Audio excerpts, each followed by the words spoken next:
Hi everyone, today I thought I'd come on and just have a little chat today and speak to you all because I haven't done this for a while. I love doing these videos. I've got my coffee, I've got my Father Christmas mug, which I love, and I've whipped up the milk with my IKEA £1 milk frother. So nice, so it's a little treat. I just wanted to come on and talk about being a perfectionist. I'm really guilty of this, and I know a lot of other people are, and they set themselves really high expectations of themselves, what they can achieve, how they want things to be in their lives. And I just wanted to share today because I've had these thoughts going on in my mind, and in the past I've had lots of negative thoughts around, you know, wanting to be the best, wanting things to be perfect and all of that. And actually that has changed for me. And I have been saying to myself a lot that it's okay not to be perfect. I don't have to be the best at things, it's okay to just pass at something. For example, I've got my exam coming up and I am trying to tell myself it's okay if I just pass. I don't want to fail it, but I can't set myself unrealistic targets and then not be able to keep to them. And I do this in all aspects of my life. I think other people have everything that's so together and everything looks and appears, you know, to be so perfect.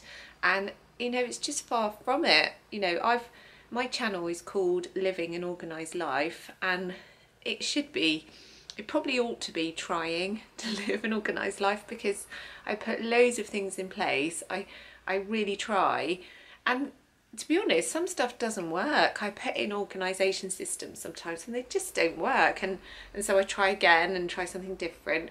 Well, some things do work, and actually those are often the things, you know, that I share, you know, like my command centre on the wall in the kitchen, like when I've done organisation perhaps in the hallway or in my kitchen cupboards.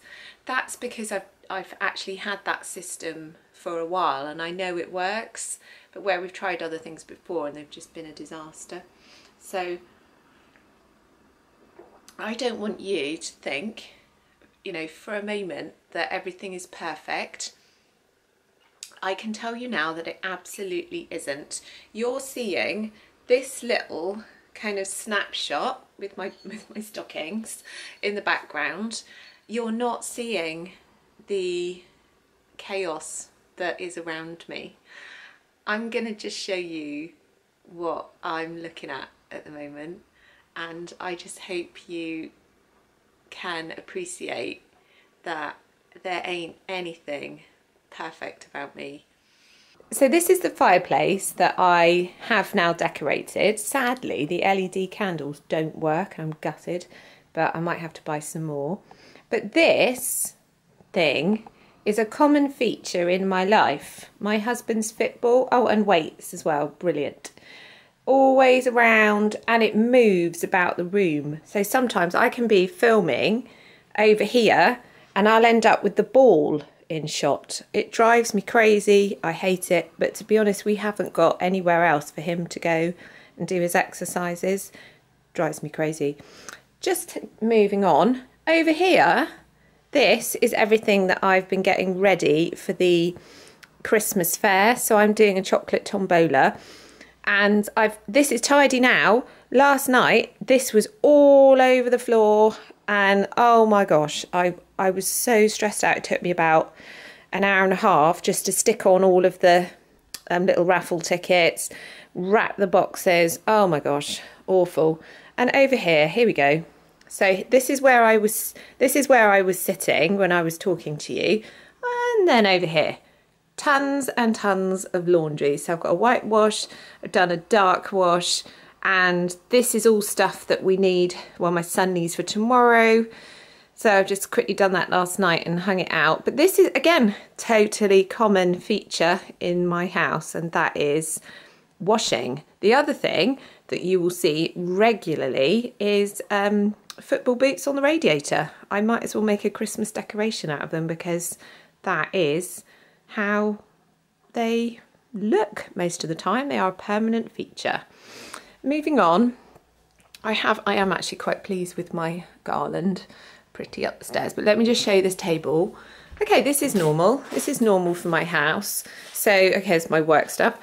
I wore my hat for this morning, but look at this. I mean, this is just nothing, you know, this is not unusual. This is what will normally be around. So my daughter will start little projects. She'll be writing, doing her handwriting, she'll be drawing, but she never finishes anything, and she doesn't ever seem to tidy one thing before she starts the next. So it drives me potty. Anyway, I just wanted to show you that little snapshot, because I'm definitely wanted to just share that there's nothing particularly perfect. So say you see a very small part of my life, you know, when you're seeing my videos. I do try to be as honest as possible, that, you know, I'm trying really, really hard. And actually, when you aim for perfection, you want things to look perfect and be perfect and work perfectly, you end up feeling like a failure most of the time. And actually, you have to have that thought in your mind, you know what's good enough, it's fine, everyone is happy, everyone is healthy right now, and we're looking forward to Christmas. I am probably the most stressed that I've been for ages because of this exam. I'm also stressed because I'm starting something else new in the new year. I'm starting a new qualification, and I start teaching in the new year, and I'm stressed, I'm worried about that. I worry about things like my videos, and I aim for, I guess I have quite high standards around my videos, and I watch other people's videos and I think, oh my gosh, you know, their house looks perfect, they've got, probably someone's editing their videos for them, they've probably got lighting and all of that, and I think, do you know what, I can't, I don't, for one, I don't have the time to put that kind of sort of editorial effort into it, but that aiming for that kind of really high sort of quality shots and all of that is something that I maybe in the future, but I mean I can't achieve that right now, so I just sort of let it go. And there's some, to be honest, that I do have stopped watching some people where what I've been watching is too perfect, and I feel inadequate watching it. So there are those sorts of things, those messages that you can end up giving yourself that are negative because someone else is showing a really sort of perfect life. Yeah, so that was what I wanted to share today. There is nothing perfect about me, and do you know what, I think it's very, very liberating telling myself that I don't have to be perfect and that I don't have to be the best. That I'm good enough. I'm back to that again. I'm good enough. I am. But it's something that I'm having to revisit and keep telling myself that it's okay. So I'd love to hear what you think about this, because I think we all battle with it in our own ways, that we all set ourselves really high standards. So tell me what you do, you know, how do you deal with it? A lot of you will send me fantastic comments that actually really, really help. So I'd love to hear from you. So if you are not a subscriber, then I would love to have you, and I will be seeing you in my next video. Bye.